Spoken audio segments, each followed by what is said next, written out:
Hi, I'm a time traveler from the 2000s, and I don't like 2020 at all. I have no idea what's going on. All the schools are closed, all the shops are closed. I can't go to the movie theater. What the hell is going on? Yeah, there's this pandemic thing going on, and it's kind of a long story, and I don't really have time to explain. Well, I'm glad to see that at least cheeseburgers are the same old cheeseburgers. Oh, this? This is a Beyond Meat burger. Beyond Meat? What's that? It's a burger that tastes just like a regular burger, but is completely made from plants. A burger made from plants? That's ridiculous. Next, you're gonna tell me that that guy from The Apprentice is the president. Hey,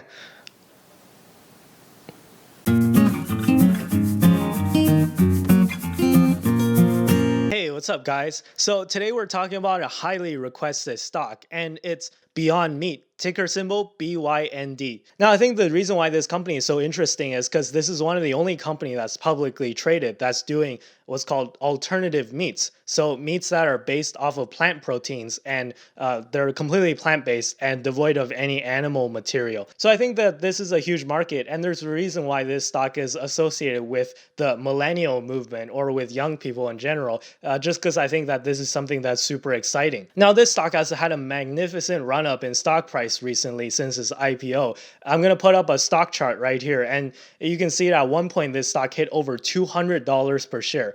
Now, since then, it's come back down to under $100 per share, but even then, it's up massively from its IPO price. Now, with this huge run up in stock price, people are wondering what's so interesting about this company. Isn't it just fake meat? We've had veggie burgers forever, so what's the fuss about? So today I'm going to answer the question of whether or not I think Beyond Meat is just a fad, or I think that this is something that has huge growth potential. Now, if you guys don't know what a fad is one of those things that just comes and goes away, right? So it's one of those trends. If you think about fidget spinners, I know a couple of years ago everyone had a fidget spinner, right? You weren't cool if you didn't have one. And many people got rich because they just opened up a Shopify store and they just sent a bunch of fidget spinners to everyone and they just made a bunch of money off of that. Nowadays, it probably wouldn't work as well just because fidget spinners kind of gone out of fashion and out of the trends. Probably some people still buy fidget spinners, but they're not nearly as popular as they used to be. So a lot of people are wondering, is Beyond Meat the next fidget spinner, or is this something that's actually has staying power? But before I answer the question on whether or not I think is a fad, let's go through some of the advantages to eating Beyond Meat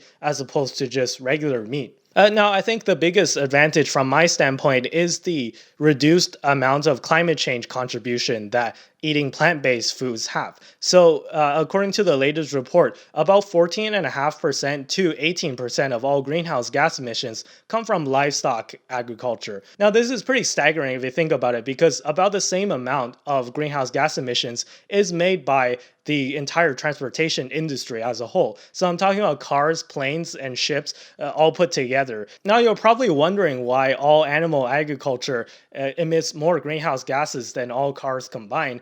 But if you think about it, it's just a matter of efficiency. Now imagine you had to grow a field of plants and then you feed the plants to the animals and then you eat the animals. Well, that's a lot less efficient than you just grow a field of plants and you eat the plants yourself. Now, this is a concept in biology called biomagnification. So what it is basically all our energy comes from the sun, right? So the sun gives the energy to the plants, and then if we eat the plants, then we get the majority of the energy. But if we feed the plants to the animals and then we eat the animals, then a lot of energy is lost in between when the animal eat the plants and when we eat the animals. So the less middlemen you have in the food chain, the closer you can get to the source of the energy, the less energy is lost.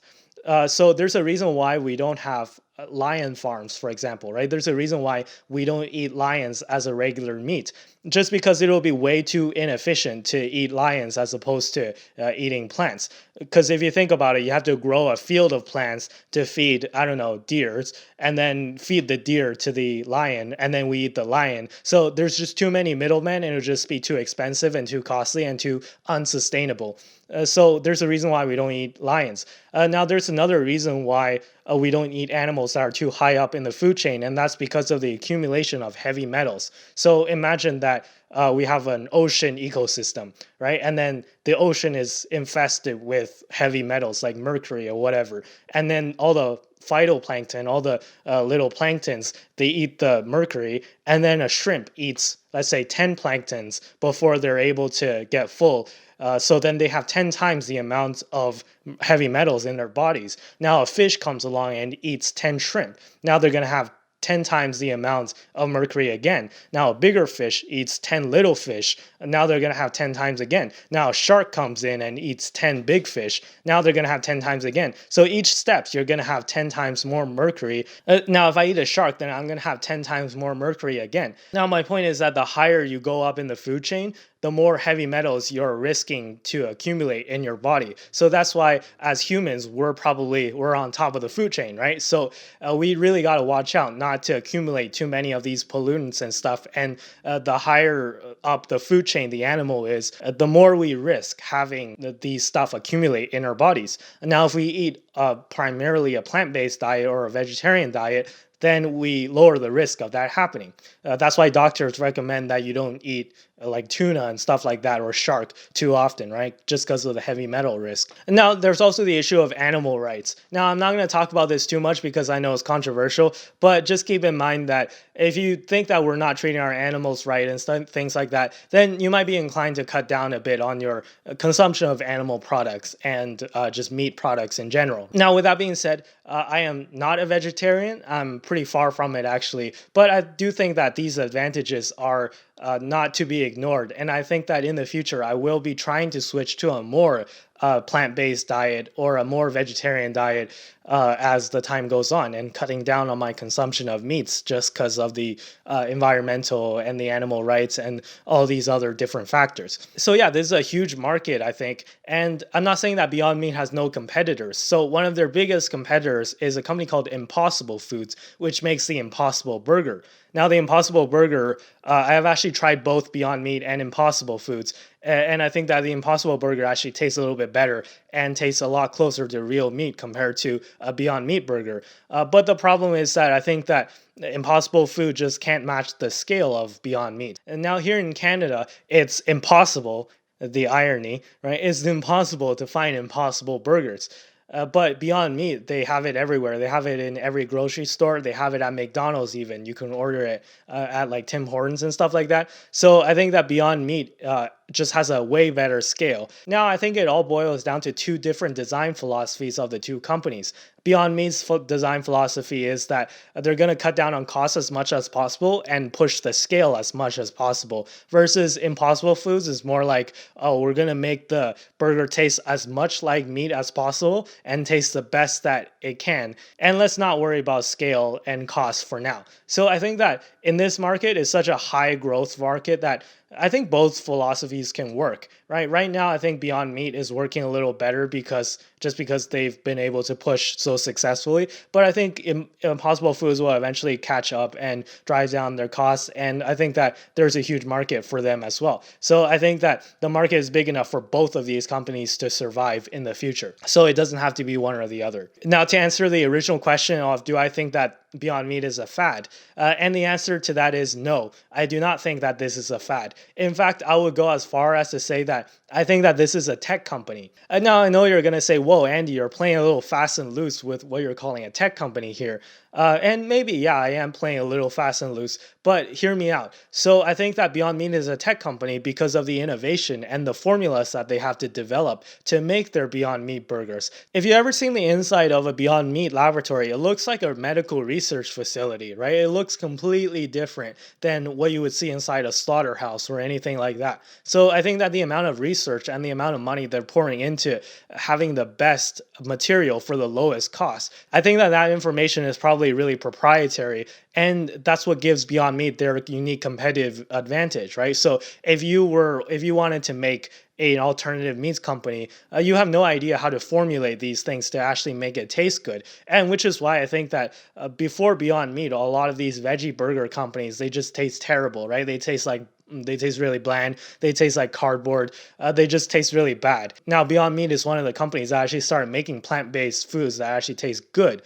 So I think that there's a huge market potential for it, and it's something that's not so easy to do, or else other people would have done it, right? You think all those people that make the bland tasting veggie burgers, you think that they wouldn't like to have a formula to make really good low cost veggie burgers? Of course they would, right? They can't because they don't have the budget and they don't have the innovation and they don't have the formulas to make all these food that tastes good. So in terms of an economic moat, I do think that Beyond Meat does have a pretty wide moat in terms of their technology. So this is why I classify them as a tech company. And now with that being said, it also helps my argument that they're valued like a tech company. So I'm going to put up a chart of the price to sales ratio of Beyond Meat versus a bunch of other companies, and you can see that it's just miles ahead of everyone else, right? So I put in comps like Tyson Foods, like Pepsi or Hormel, and they just blow them out of the water. In fact, their price to sales ratio is at 17 right now, which is a lot higher than even companies like Tesla. And so I put in Tesla just for fun. It's not a proper comparison,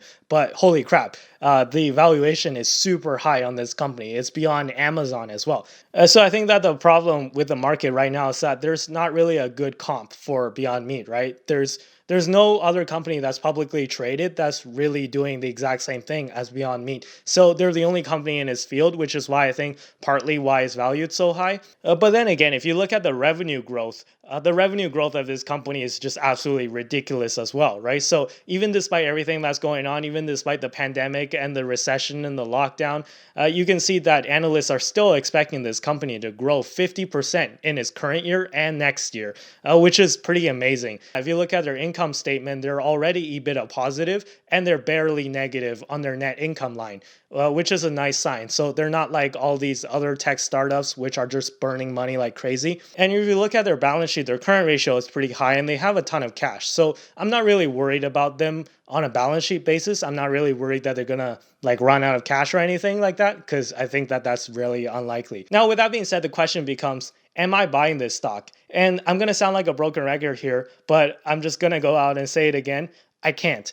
The valuation is just way too high, right? So at a 17 times price to sales ratio, I'm not really interested in buying this company, even though I love the business model and I love the idea and I love the company as a whole. I just can't buy into it right now just because the valuation is way too ridiculous, in my opinion, even despite their revenue growth and all their good metrics. But with that being said, I think if the stock price does come down, I'll definitely be interested in picking up some shares. And this is definitely a stock that you want to watch and add to your watch list if you haven't already. Anyways, I'm going to leave the video here and let you decide, because I don't make recommendations on this channel. So I'm going to make you decide whether or not you want to buy into Beyond Meat. Are you willing to take the chance on Beyond Meat just because of its high growth potential despite its high valuation? Or are you going to sit on the sideline and watch? I'd love to hear what you think, so leave it down in the comments. If you have anything to share, be sure to hit the like button if you enjoyed the video, and be sure to subscribe if you like the series. Be sure to follow me on Twitter and Instagram. I'll leave the links down below in the description. And yeah, I'll see you guys in the next video.